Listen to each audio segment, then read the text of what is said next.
want to welcome you and thank you for coming to the first annual Milton Historical Commission lecture.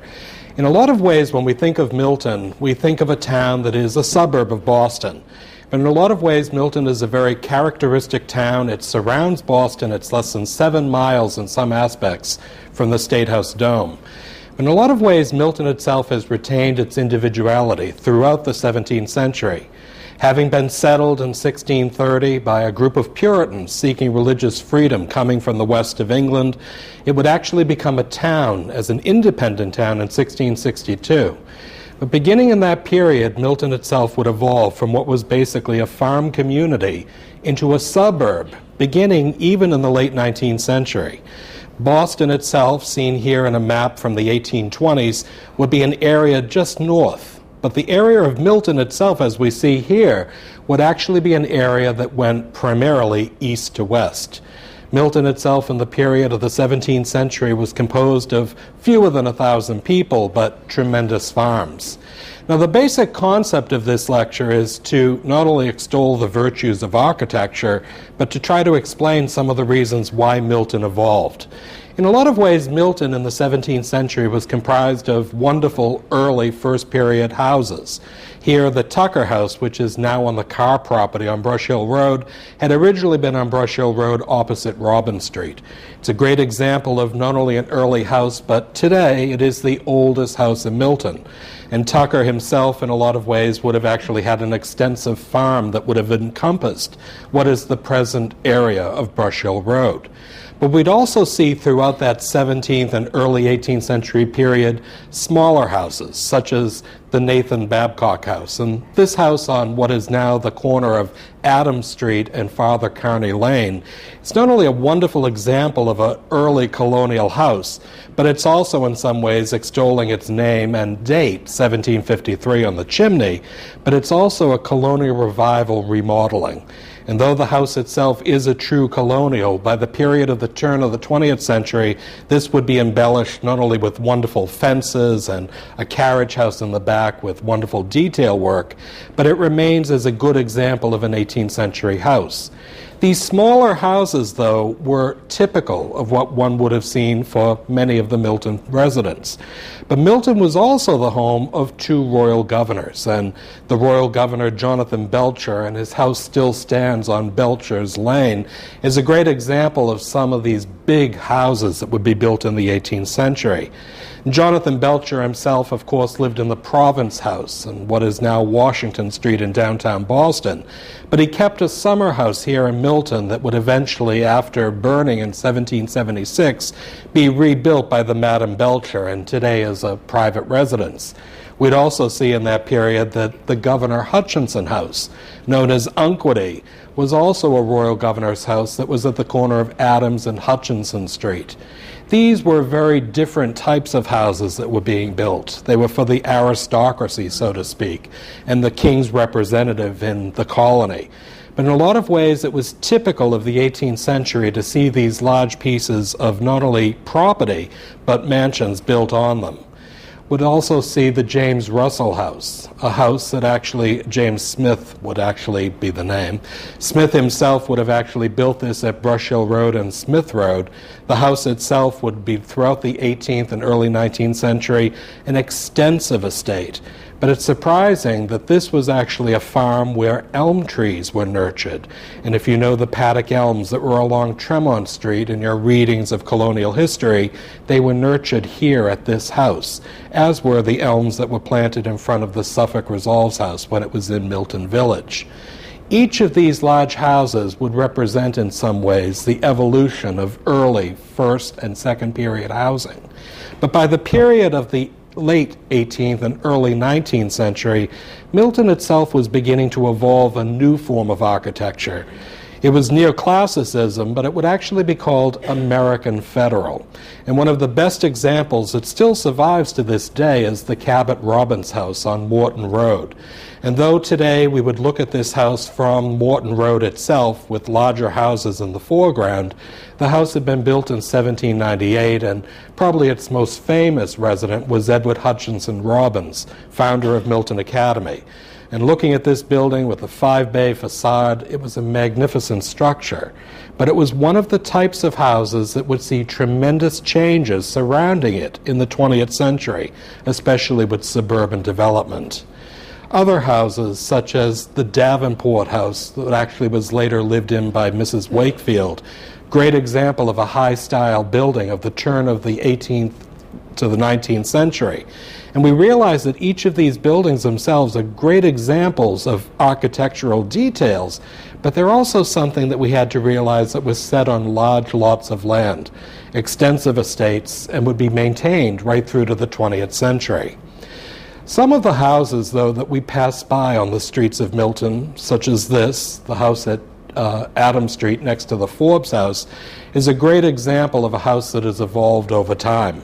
Originally built in 1802 by Amos Holbrook, a local physician, we'd see this house later becoming the home of Mary Forbes Cunningham.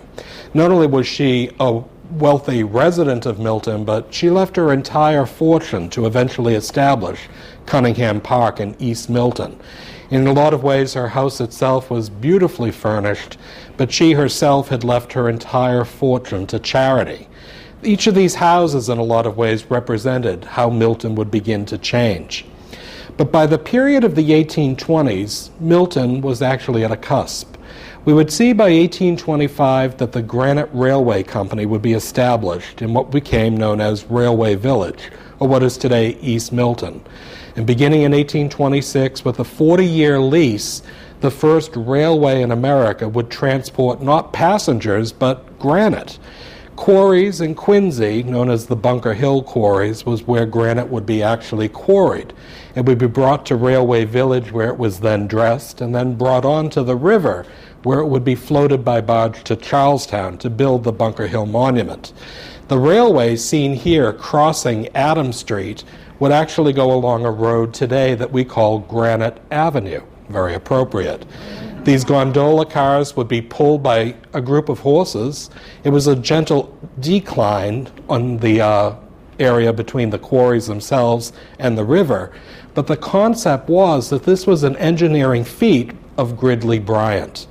Gridley Bryant was an engineer by trade. He had actually been commissioned by Thomas Handyside Perkins, the president of the Granite Railway Company, to actually not only establish the company, but to train a group of workers that would then not only quarry the granite, but dress it and prepare it for shipment to Charlestown. And during that period of time, one of his greatest protégés was a man named Luther Felt. And Luther Felt was a man who not only invented the railway car, but we see here in action the railway car itself with winches and chains that could actually raise these platforms with enormous pieces of granite. And during this period between 1826, when the actual work began, and 1866, when the charter actually ended, Milton itself saw tremendous change. And during that period, it was a decisive change because it began to bring people to Milton as residents who worked in the granite industry. And during this period of time, the form of architecture that was evolving in the 1820s right through to the 1840s was Greek Revival. It's my favorite. And I look at this in a lot of ways as something that is a great example of the early forms of what would become architect-designed houses. Does anybody recognize this building? Edie doesn't say. This is a wonderful building. It was the Cornell Austin House, and it was actually on Blue Hills Parkway, right near Brook Road. Brook Road would be right about here. And when this was built for the heiress to the Tileston Hollingsworth paper mills. One of her marriages would actually produce not only great wealth, but this magnificent structure. Eventually, by 1888, this became the Hebrew home for the aged and infirm orphanage.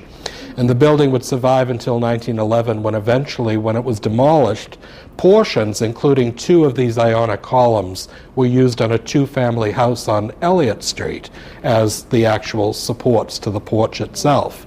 But these buildings that were designed in the early 1830s were great examples of what was available to the various people in architectural forms.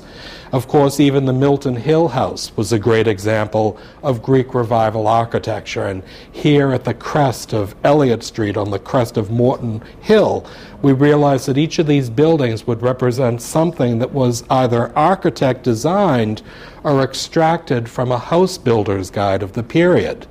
But the best known that survives is, of course, the Forbes House.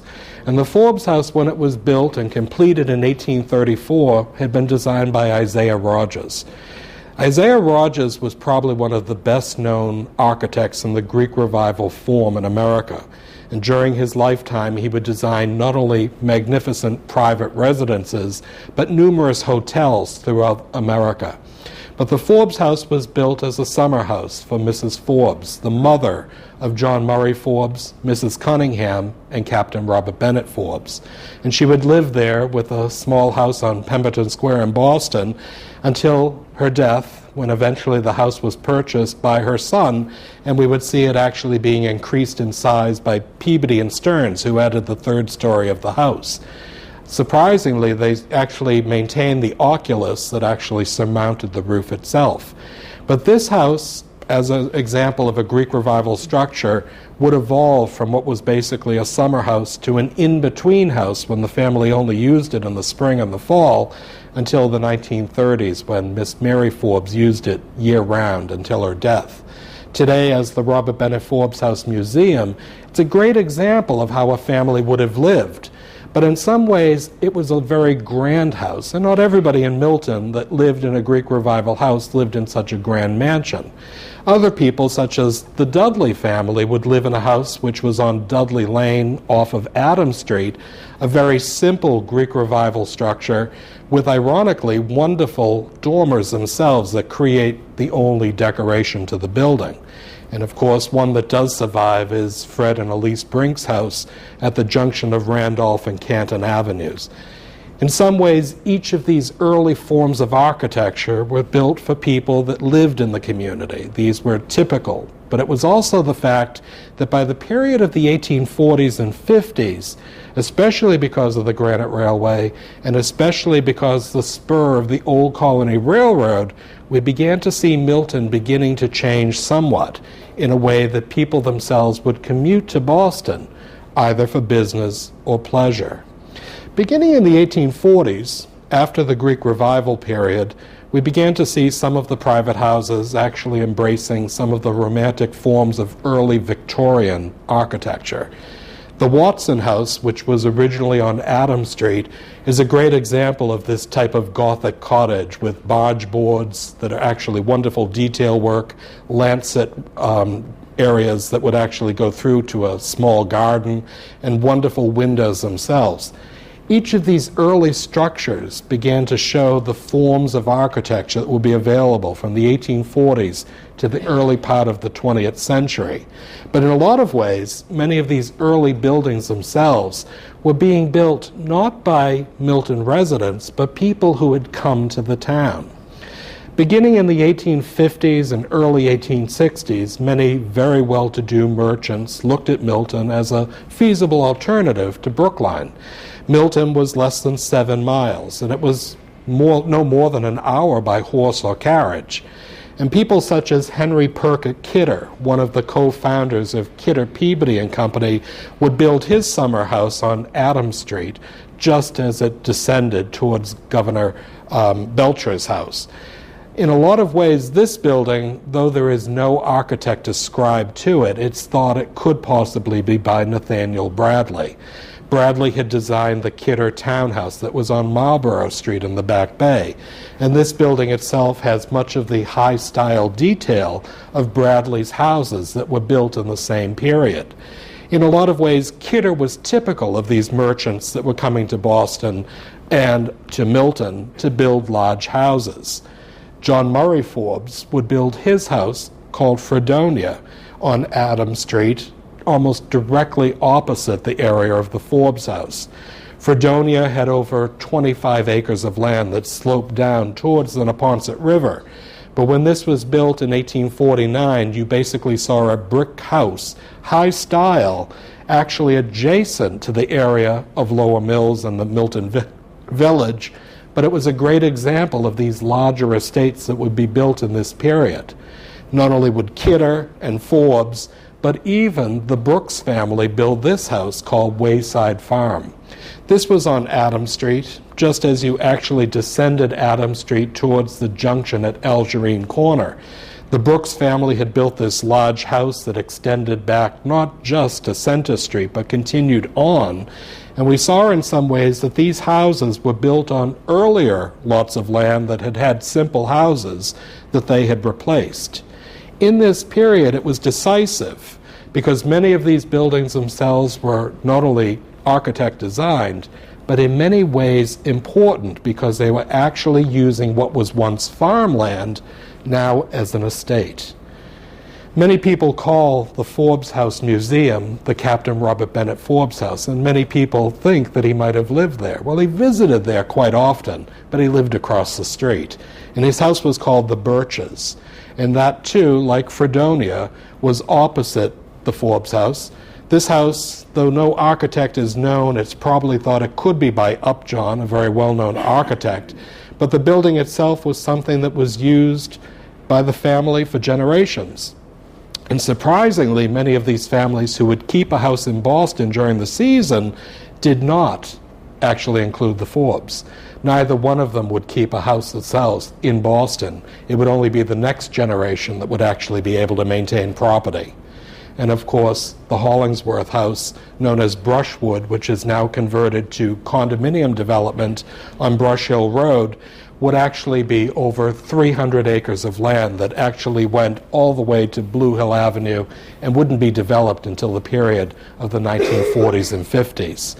These large estates, then, are great examples of the great wealth, but also the aspect of how much land would be open up until the period of the 20th century. A lot of families themselves would look at these lands as something that would be available to the public. Many people could visit. But one piece that still remains fairly intact, minus its house, is Cunningham Park. And seen here in a postcard of the turn of the 20th century, it's called the Convalescent Home, but this was the home of Edward Cunningham. Edward Cunningham was a China trade merchant, one of many that lived here in Milton in the 19th century. And when he built his house, it was built of stone and brick and wonderful towers, as you can see here. Edward Cunningham had made a fortune, and we realized in a lot of ways in the China trade, he was associated with Russell and Company.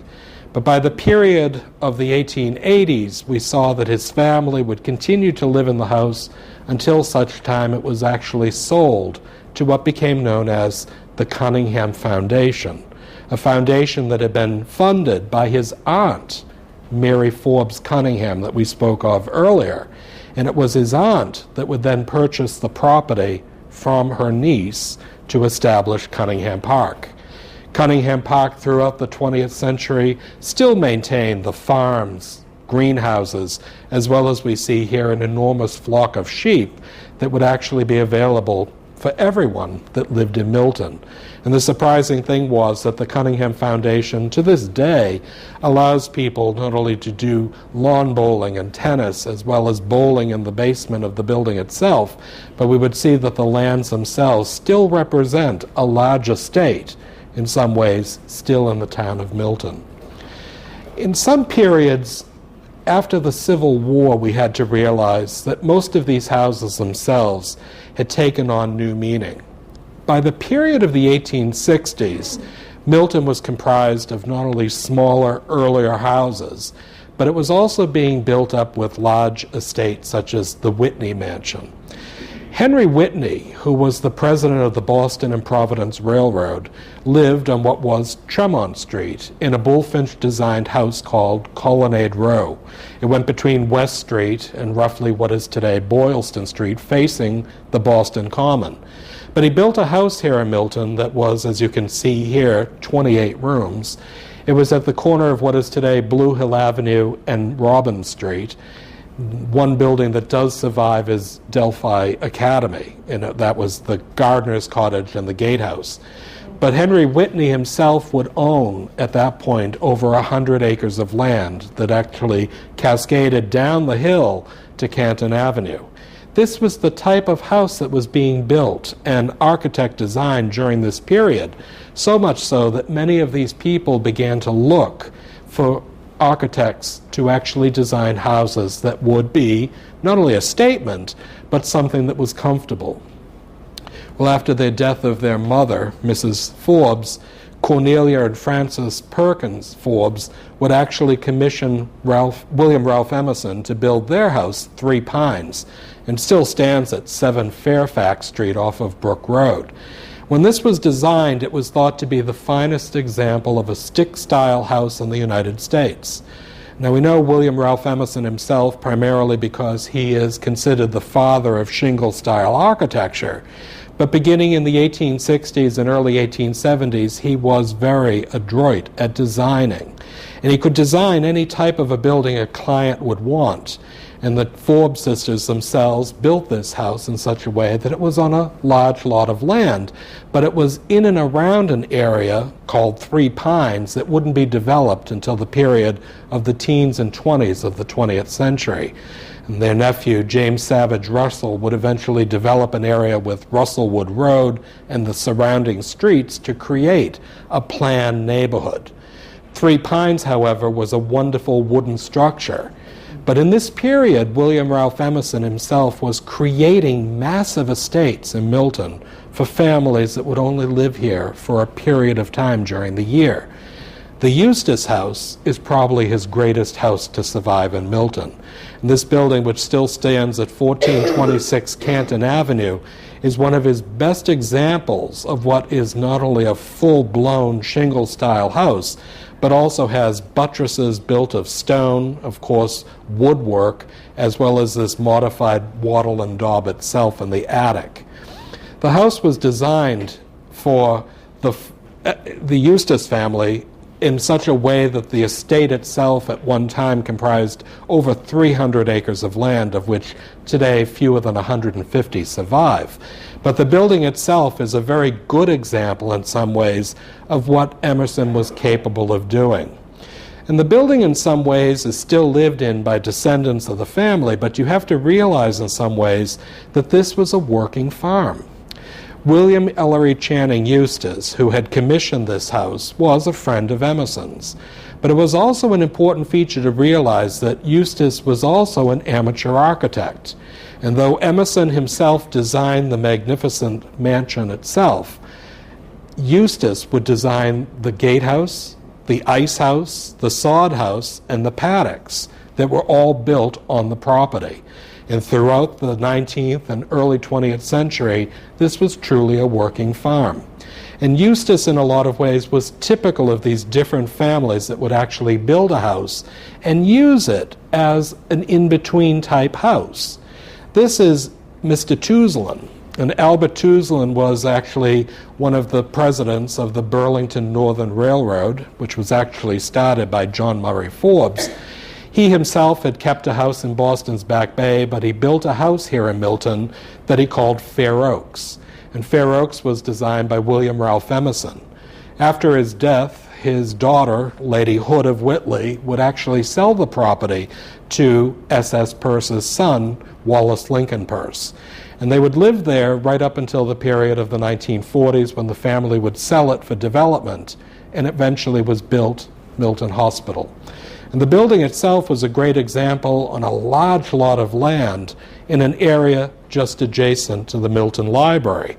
But these houses in a lot of ways represented the ideal, of some ways, of houses that actually used large lots of land, but also used them as not just an estate, but also as a farm. Emerson would also design this house, which was actually later lived in by Mrs. Weston Howland. And we look at this as a great example of these large lots of land that still remain to this day on Randolph Avenue.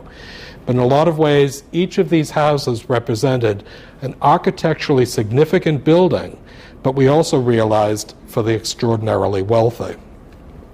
This building has always fascinated me, and this was the Carrie House that stood at the junction of what is today Cabot Street and Carrie Avenue. That area would actually be owned by the Carrie family right up until the period of World War I. The house itself was not a grand house. It was only 12 rooms. But she would actually live here in great style.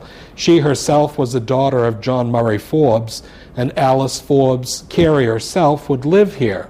But she went away for the summer. She had a house on Noshon. And we realized in some ways that these families that would eventually see the development of the land, Cabot Street and Carey Avenue, with upwards of at least 75 houses built on what was once her estate, realized that 20th century development was imminent and in some ways would happen.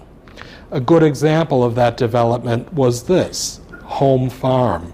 And the Home Farm is today called Indian Cliffs. And Indian Cliffs itself is an area of large lots of land with very well-designed houses of the 1960s and 70s.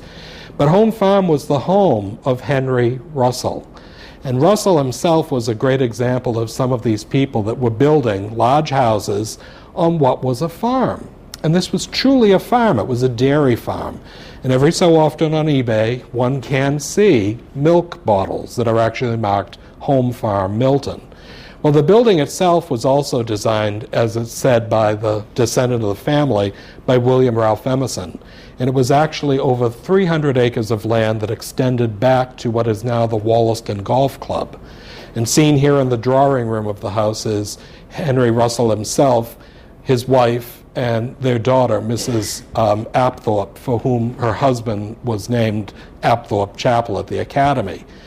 He was an important feature not just locally, but he was also a resident of the Back Bay, and he served as the fire commissioner of the city of Boston for over 20 years. But he called Milton home. And Henry Sturgis Russell in some ways was the great ideal. He was someone who was civic-minded, but really only lived here for about 5 or 6 months out of the year. But eventually, in the 20th century, his grandson would eventually sell the property and see rampant development.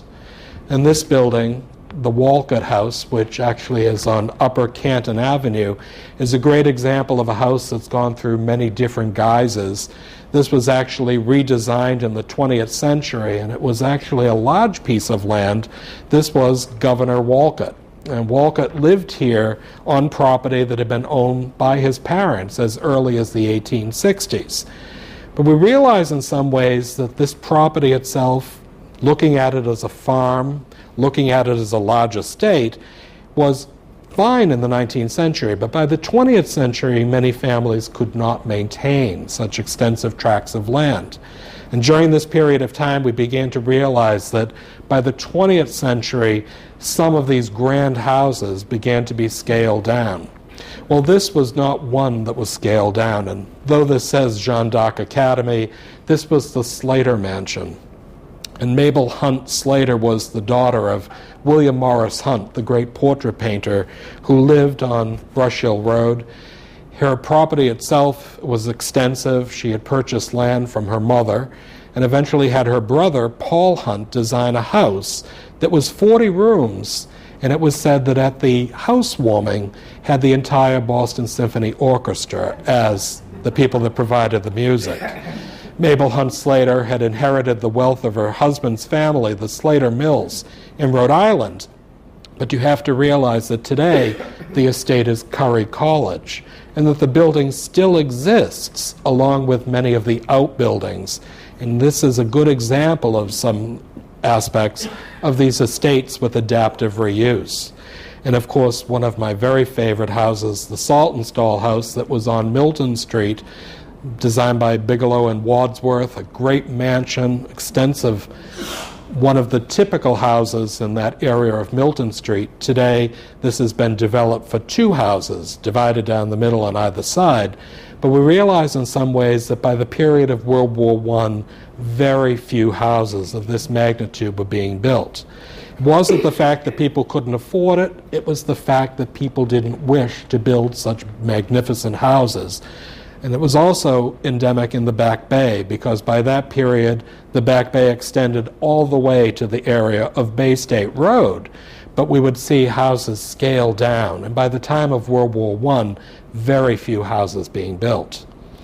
Why was Milton accessible? Well, the surprising thing is, as we say, Milton is 7 miles from the Massachusetts State House. But the concept was that Milton was accessible by all forms of transportation. Initially, people could take a stagecoach along the King's Highway, or what is Adams Street, connecting Boston and the South Shore communities. And by the period of 1856, Milton was serviced by the Dorchester and Milton branch of the Old Colony Railroad. Nathan Caruth had actually founded the Old Colony Railroad to connect Neyland Street in Boston with the South Shore. The spur came through what is today Ashmont and eventually came to the depot at Mattapan. That spur was the reason that allowed diesel locomotives to come to Milton and begin the concept of commuters. And by that period of the 1850s and early 1860s, many families could get into Boston in 20 minutes for either business or pleasure in the evening. And seen here at Central Avenue, these railroad cars would eventually be replaced by the surface trolley in 1929, connecting Mattapan and Ashmont. In a lot of ways, these depots were quite wonderful. This actually is the Milton stop on the surface trolley. It was actually also an area that was designed by the Olmsted Associates. But we saw that these depots were an important feature because they were the waiting rooms for people commuting to Boston. As a result, one could take a train. One could also take a streetcar. And this is a corner called Kerrigan's Corner, which is at Brook Road and, of course, Central Avenue. It actually has a country crossroads, but this is actually 1910. Streetcars were an important feature, and they ran from the lower mills in Dorchester along Central Avenue, out Reedsdale Road, and would eventually hook up to go to Randolph. We would see that the depot itself would actually be this building, which was a transfer station.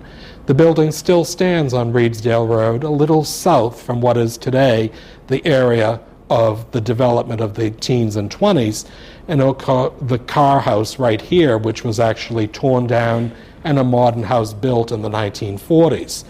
Railroads, streetcars, and also the automobile. By the period of the first decade of the 20th century, the automobile made commuting so much easier. But of course, this is Dr. Frederic Tudor with his license plate number 1, and it made it much easier with the lowest number in the Commonwealth of Massachusetts. Tudor was chief of staff at the Milton Hospital, and he kept a lovely house that is today beautifully maintained on Randolph Avenue. In a great way, it's a good example of trains, streetcars, cars, and even bicycles. One commuted by different ways. And in a lot of ways, many people still commute by bicycles in the town. But we look at this as a good example of how things began to change, the ease of transportation. By the late 19th century, our ancestors here in Milton began to look and realize that Milton was changing. It was no longer just the bucolic crossroads as we see here on Canton Avenue with the wonderful Sudha Meister house, beautiful trees and shrubs on either side of what was farmland. We wouldn't realize in some ways that this was Brush Hill Road. And we look in some ways and realize that these country crossroads were things that would be developed in the 20th century. And even here in Thomas Hugheshinckley's, from a sketchbook that he did of the Blue Hills in Milton with the area in the foreground, we realize that these little brooks still traverse our town. But we also had to realize that Milton was truly a farm town in the 19th century. And of course, Hinckley himself was someone who chronicled not just the portraits of one's pets and farm animals, but he also chronicled in a series of paintings in the 1850s and 60s that showed the town as a bucolic town, an area of not only beautiful scenery, but also with wonderful cows. Now, the surprising thing is that during the period of the 19th century, almost every family would have kept at least one dairy cow. But a man by the name of Benjamin Smith Roach, whose granddaughters, the Lamb sisters, would later sell the estate to be developed by Home Inc. and known as Pine Tree Brook, kept the first Ayrshire cows in the United States. A lot of these families weren't just farmers, but they were scientific crossbreeders of not just bovine stock, but even horticultural endeavors and hybridization. And during this period of time, these farms were an important feature, not just providing milk, but in some ways strengthening the stock itself. And of course, what do you do with a wayward cow? You bring them to the town pound. And the town pound actually did exist on what is today the area of Wendell Park. These stones, from what I had read one time in the papers of the Milton Historical Society, were taken away in the early part of the 20th century, and they were actually used to rebuild a wall on Central Avenue, one of the large houses, just before you get to Griggs Lane. And to show you how demented I had been, I took a photograph of this, and I ran there at about 7 o'clock in the morning as I was driving to town for my office. And I'm holding the photograph and looking at the stones to see if I could actually find anything that looked familiar. The idea of a town pound was typical in the 17th and 18th century, but by the 20th century, it was no longer needed. And we saw in some ways that this bucolic atmosphere here at the corner of what is Thatcher Street and Canton Avenue, a man sitting in a carriage with a horse stopped in front of the First Parish Unitarian, was something that was beginning to change. And during this period, it wasn't just Thomas Hugheshinckley that was chronicling in paintings this bucolic farm town, but it was also Margaret Sudha Meister who was chronicling the changes in a photographic format. One of the wonderful collections that the Historical Society has is a group of glass plate negatives that this woman had done. Her family had greenhouses on Upper Canton Avenue, and they would actually sell everything from a chrysanthemum plant to a lily at Easter time. But what she did in some ways was to preserve the changes that were taking place in Milton. And throughout that period of time of the late 19th and early 20th century, she would chronicle these changes, some with these panoramic views of what is today Hutchinson Field. Of course, Hutchinson Field's grass is about here on my chin. But here, at the turn of the 20th century, it was something that would be deeded to the trustees of reservation by the Forbes family.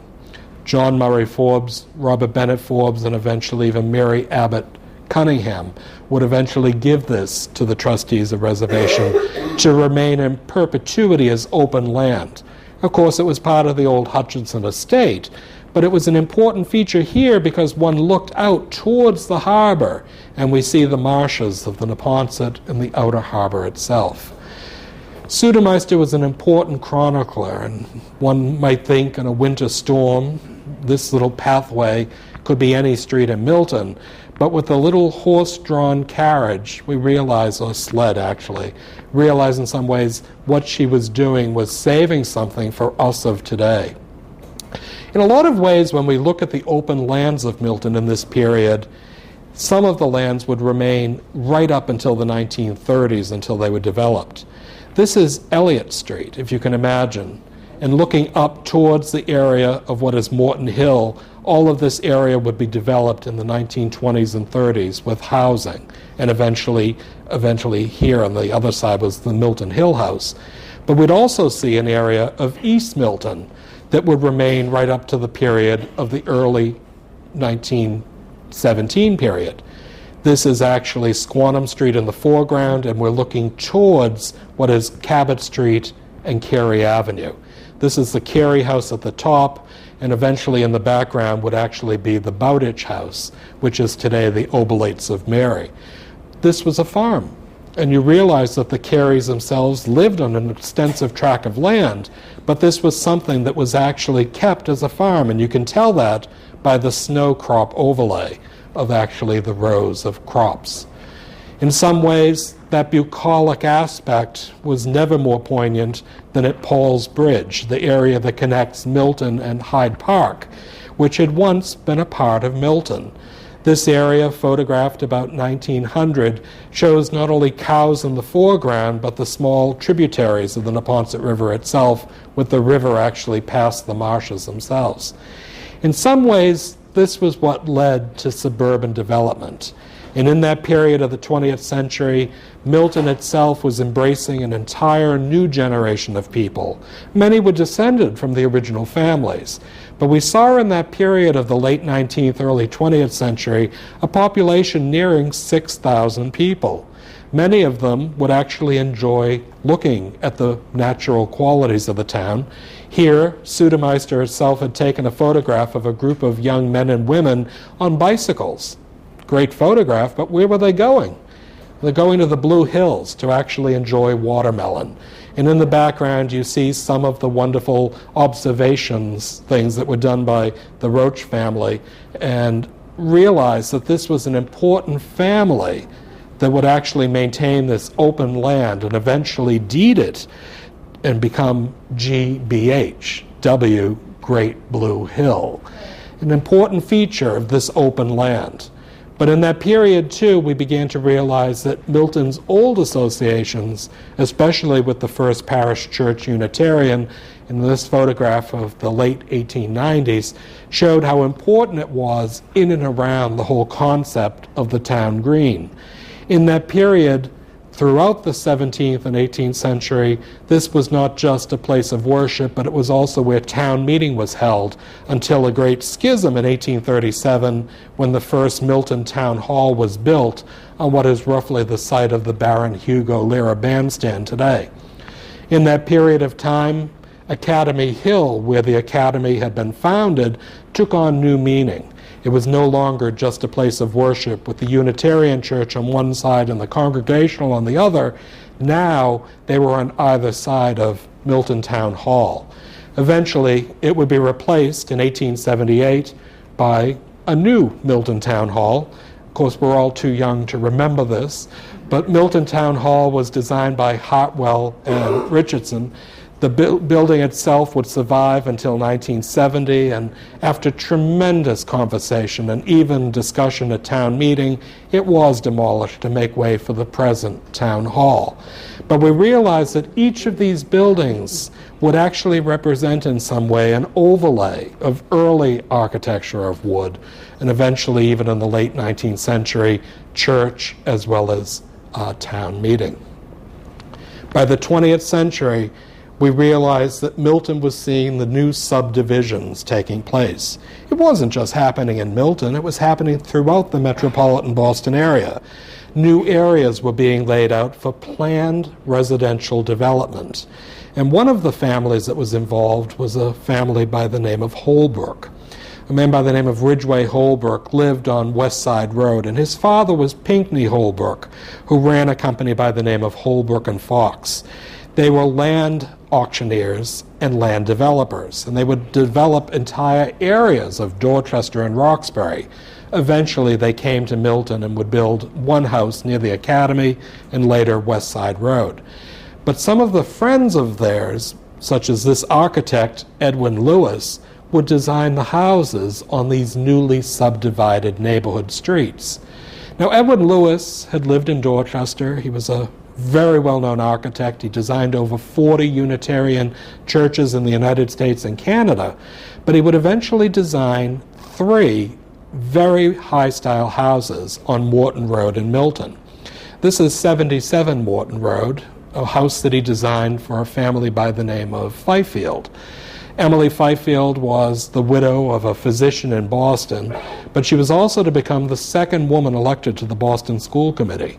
And the house itself was a great example where she lived not only with her daughter, Mary Fifield King, but her son-in-law, Henry King, in a house called King Field. The house itself was on a small lot of land, but had one of the most magnificent gardens imaginable, and this is the back of the house. But it was typical of Lewis to build these in what was basically called a post-medieval shingle-style architecture. Lewis followed William Ralph Emerson, and in this period, his houses themselves took on a character all of their own. And in the 20th century, Milton would see such tremendous development, roughly between 1910 and 1950, that the town itself would continue to double, if not triple, in population. And we realize that this building, which is directly across the street from King Field, is another Lewis-designed house, and you realize with its symmetrical entrance, wonderful columns which are Doric, and of course the bay window itself and these dormers with these conically shaped dormers. Lewis himself was one of dozens of architects designing small one-family houses for the new streetcar suburb residents of Boston and Milton. Another one was a builder by the name of Tucker. And many houses here in Milton that are Tucker built are high-quality houses. But John Atherton Tucker himself, who lived right across the street for many years, it was said by his grandson he bought that house because he was devoted as a trustee of the Milton Public Library, and he could live right across the street to be here at any time of the day or night. I can imagine the librarians were happy about that. But John Tucker was the son of a builder. And if you might remember, Tucker and Company had a small woodworking company on Canton Avenue at the corner of Harlan Street that was recently removed to build large one-family houses. But Tucker himself would build the type of houses that you'd see throughout Milton in the 1920s, 30s, and early 40s. Tucker and Cruikshank were two of the best-known builders. Now remember, they're not architects, but they're builders of such high-quality houses that they would emulate many of the earlier 18th century designs, but for a 20th century living. And this house on Morton Road is a great example with a gambrel roof on the sides, as well as a center entrance, and it replicates an earlier house known as the Robinson Tavern in Dorchester. In a lot of ways, looking at these houses, they were even built by architects who lived in them as their own home. And John Freeman Bradley, who is an architect that I've been studying now for the last year, is someone who built a house at 76 Robin Street. And this was a house that looks typical of the early federal period, but this was built in the 20th century. Bradley himself was a very well-known architect. He would eventually even build a house that was on the right side of the Hutchinson field. It was actually built by one of the Pierces, but we realized that it would later be donated to the trustees of reservation, and it today is David and Susanna Place's home. But Bradley was such an important architect that we realized that this house would be continued to be lived in by the family, that in the 1960s this was the home of Beverly Sills, who had married a grandson of Bradley himself. And one of the last of the great houses that would be built was Winter Valley. And though you might say Winter Valley is the name of a retirement community, the retirement community took the name for this house, which is at 59 Highland Street, just on the opposite side of the hospital, designed by, thank you, George Shepard. I do forget every so often. George Shepard of the architectural firm of Shepard and Stearns. This was only built in 1930 and still lived in by the descendants today. But today, when we look at these houses, we have to realize that some architects, and their names are so familiar, Royal Barry Wills.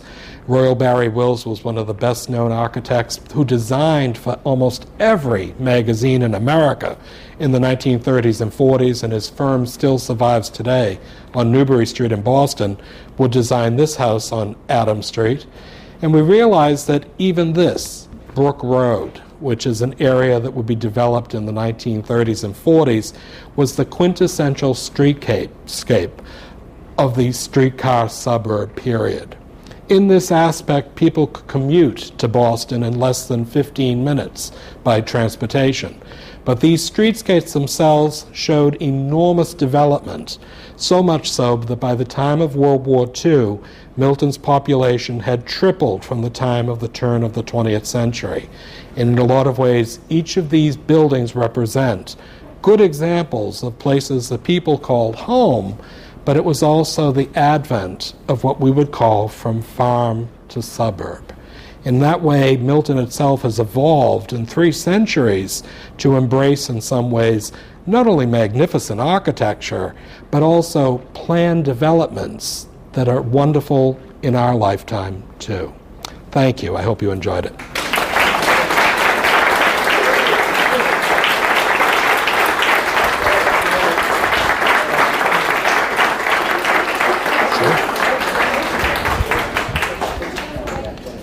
If anyone has a few questions, we can take them. We have a okay to take them from the audience? Sure. Should I turn the lights? Please. Have the photographs of the stone been published? Are they readily accessible? Sudha Meister. If you call the Historical Society and make an appointment, they are available to look at. We did actually publish, I believe 15 years ago, a book on Sudha Meister, which there are a few copies left, but if they're not available for purchase, at least they can be looked at the library. Please.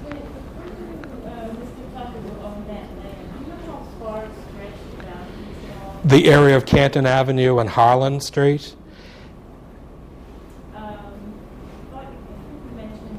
Or Tucker on Brush Hill Road?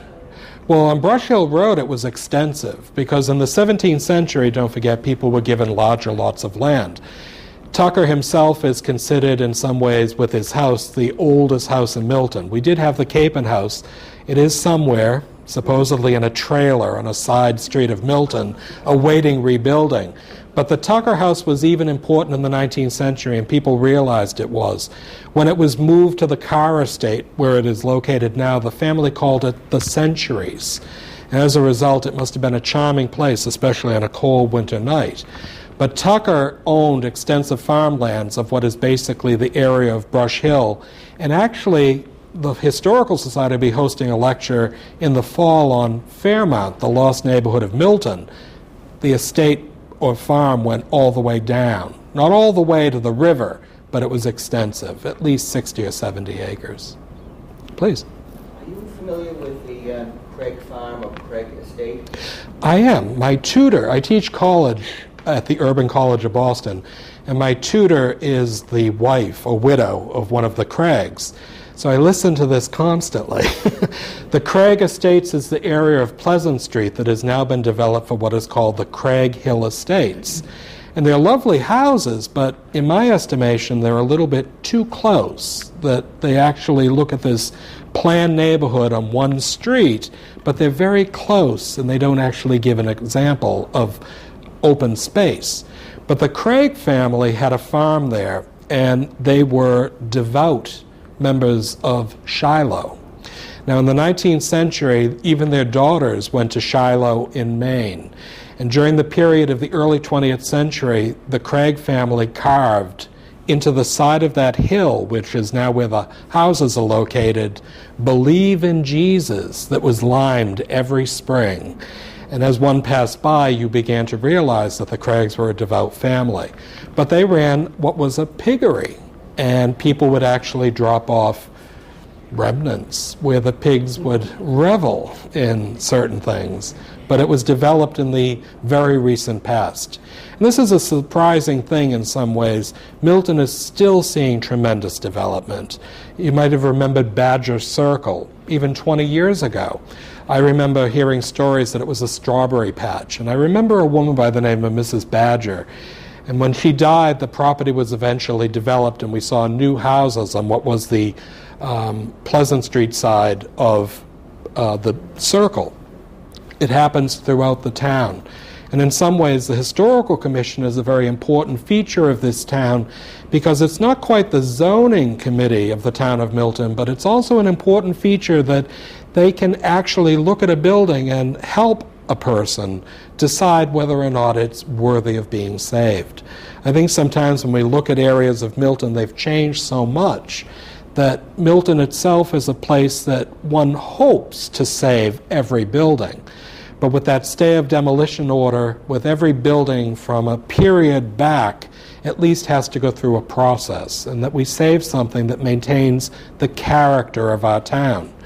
This slide, which is the last one I just want you to look at, is Blue Hills Parkway in 1959. Now, I take Blue Hills Parkway into Boston every morning, and I really revel in this beautiful expanse of green. This was laid out by the Olmsted Associates, the successor firm to Frederic Law Olmsted, and it connected Canton Avenue and Mattapan Square. Blue Hills Parkway had an alley, there's no other word for it, an alley in the center with trees on either side. But when it was originally laid out, it had an automobile road on one side and on the other a carriage drive. because horses were still used. Now, unfortunately, the Dutch elm disease decimated most of these trees. And today, we've seen the replanting of trees by the DCR, but it does not give the wonderful impression of what was envisioned by the Olmsted Associates. We maintain it, but we don't replicate it. And in some ways, the Historical Commission tries to at least preserve the history in wonderful survey forms that are actually housed here at the Milton Public Library. And these survey forms not only give the name and the date and the architect, if available, of a house that's being surveyed, but it gives the whole history. And as one goes into each of these individual neighborhoods, you begin to realize that they've been either planned or they've evolved over time. But it's something that's a labor of love for many of the people that are involved. And many times we realize that these are things that we hope that will be preserved. Please. What year did they start prohibiting farming? I moved here in '71, and I'll never forget driving up and seeing sheep on the Forbes Yes. land. So I bought a house on Meredith Circle, and there was a little place. I can raise chickens. I wasn't allowed. 1971, I wasn't allowed. Well, I've heard rumors that there will be chickens at the Suffolk Resolves house soon. Not any chicken, but Narragansett Red. But there was someone who told me on Sunday that there's an ordinance in the city of Boston that is still on the books that one is allowed to keep 3 egg-laying hens at any given place of residence. Milton still does have many people that keep hens, and one is Nina Graves that used to keep them on Milton Hill at the corner of Hutchinson and Adam Street. There is no reason why not. Milton has some suburban qualities, but I've never seen cows except once or twice up by the Carberry property, but there are people that keep chickens. And I don't see any reason why not, so long as they don't impede aspects of other people. I don't think it's ever been outlawed, but I also think it's a good example of something that even as late as the 1940s, there were farms. Now, surprisingly, we have Thatcher Farm. Unfortunately, there are no cows at Thatcher Farm, but at the turn of the 20th century, there were 4 dairy farms in Milton at one time. So you can imagine, relatively recently, our grandparents might remember this, that there were dairy farms. So there are known examples. So it's never been outlawed. Ann? Blue Hill Parkway is on the National Register of Historic Places, and I have been trying to get the DCR to put a sign up saying that it's on the National Register, because people don't realize that. Well, DCR spokeswoman is Wendy Fox, who lives here on Morton Road, so maybe we should write to her. It is an important feature to identify each building. And if you've noticed that the Historical Commission had started a procedure there where people could apply to place a plaque on their homes, and I have to admit they are the most attractive plaques of any historical commission that I've seen in the Commonwealth of Massachusetts. They're white with the name of the people with the town seal. They're very elegantly done. But even these places such as Blue Hills Parkway, as well as other places, should always be marked. They are important. I want to welcome you again and realize in some ways that this is something that maybe you have not been aware of what the Historical Commission does. But the Historical Commission also has, in some ways, designated 5 historic districts in the town. It's an important feature to realize that these districts themselves, with a history, now at least take on new prominence. But it's also an ongoing project that the Historical Commission does, and we realize in some ways that a lecture itself on the history and evolution of architecture and how a town changes is instrumental, but in a lot of ways it's also in a photographic format something that can be fun. Thank you for coming.